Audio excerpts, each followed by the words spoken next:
मजदूरी करके घर का पेट पालने वाले दो मजदूर 2 महीने पहले कश्मीर के शोपियां जाते हैं, इस आस में कि परिवार का पेट पल पाएगा, इस आस में कि जब वो कश्मीर में जाकर कमाएंगे तो उनके घर में चूल्हा जलेगा। लेकिन उन्हें इस बात का अंदाजा भी नहीं था कि वो जा तो रहे हैं कि उनके घर में चूल्हा जले, लेकिन उनके घर का चिराग ही बुझ जाएगा। दरअसल कन्नौज जिले के रहने वाले 2 लोग मजदूरी करने के लिए कश्मीर के शोपियां में रहते थे, जहां सोमवार को हुए आतंकी हमले में उनकी मौत हो गई। मौत की सूचना मिलते ही उनके परिवार में कोहराम मच गया। पूरे परिवार में मानो मातम सा पसर गया हो। उनके गांव पहुंचकर सांत्वना देने वाले लोगों का तांता लगने लगा। यूपी तक की टीम भी मौके पर पहुंची और वहां पर मौजूद लोगों से और बच्चों से बातचीत की। पहले देखिए कि किसी अपने को खोने का गम क्या होता है। इन बच्चों को सुनकर आपकी भी आंखें नम हो जाएंगी कि किसी पर ऐसा दुख का पहाड़ न टूटे। छोटी छोटी बच्चियां जो मनीष नाम के मजदूर की बेटियां हैं, वो तो शायद समझ भी नहीं पा रही हैं कि उन्होंने और उनके परिवार ने क्या खो दिया है।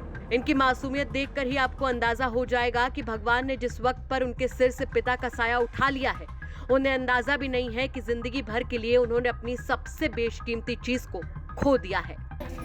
इस गांव के मुनीष जिनकी मौत हुई है, उनके परिवार के लोग और उनके मकान अगर हम दिखाएंगे तो आपको खुद मालूम पड़ जाएगा कि आखिर उनके वहाँ जाने की मजबूरी क्या थी। हम अपने कैमरामैन से कहेंगे कि वह दिखाना चाहें जरा कि ये मुनीष का मकान है और इसमें ही इनका परिवार रहता है। एक झोपड़पट्टी नुमा रहने का घर है जिसमें इनके 3 बच्चे और बीवी रहती हैं। इनसे हम बात करना भी चाहेंगे तो हमारे साथ मौजूद है मुनीष की ये बिटिया। बेटा क्या नाम है आपका? प्रिया। बोलो करो। प्रिया। प्रिया, पापा से कब आपकी जो बातचीत कुछ हुई थी क्या? परसों हुई थी। क्या बात हुई थी पापा?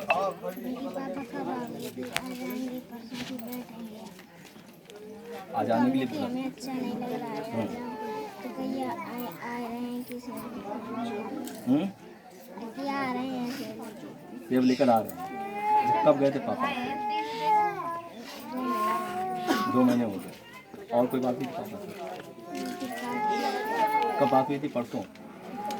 आने के लिए कब कहा था? आज बताओ। पापा गए क्यों थे? मजबूरी, खाने कुछ नहीं था तो आप लोगों के भरत पोषण के लिए गए थे। और कोई पापा कहते थे जब पापा यहाँ थे तब आपसे क्या बात करते थे? क्या बात करते थे? जो बताओ। पापा यहाँ पर थे तो पापा ने कहा यहाँ पर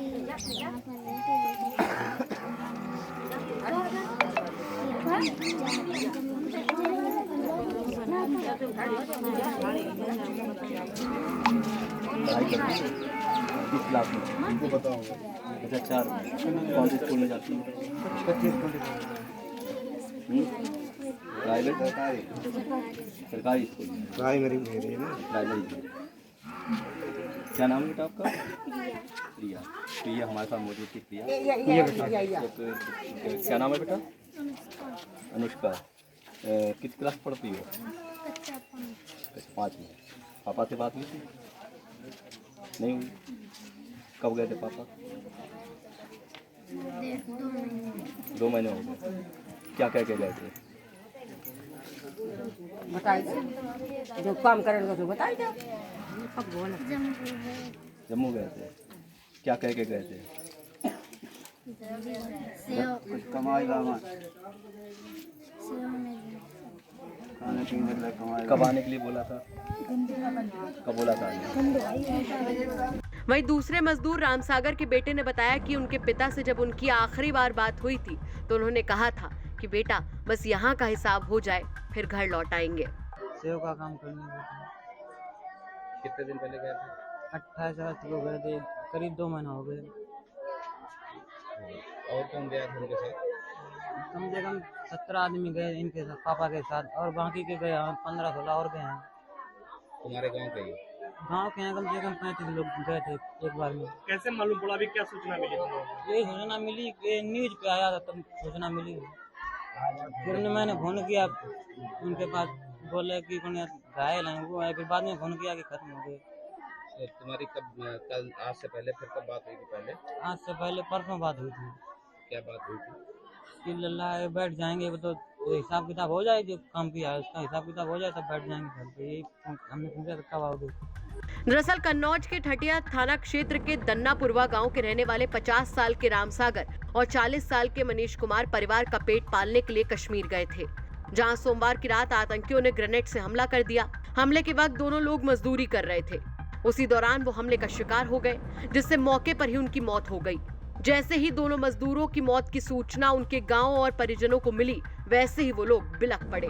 ये रोती बिलखती महिलाओं को देखकर ही दिल पसीज जाता है कि कैसे किसी अपने को इन लोगों ने हमेशा हमेशा के लिए खो दिया। ये दोनों ही बस 2 महीने पहले शोपियां गए थे।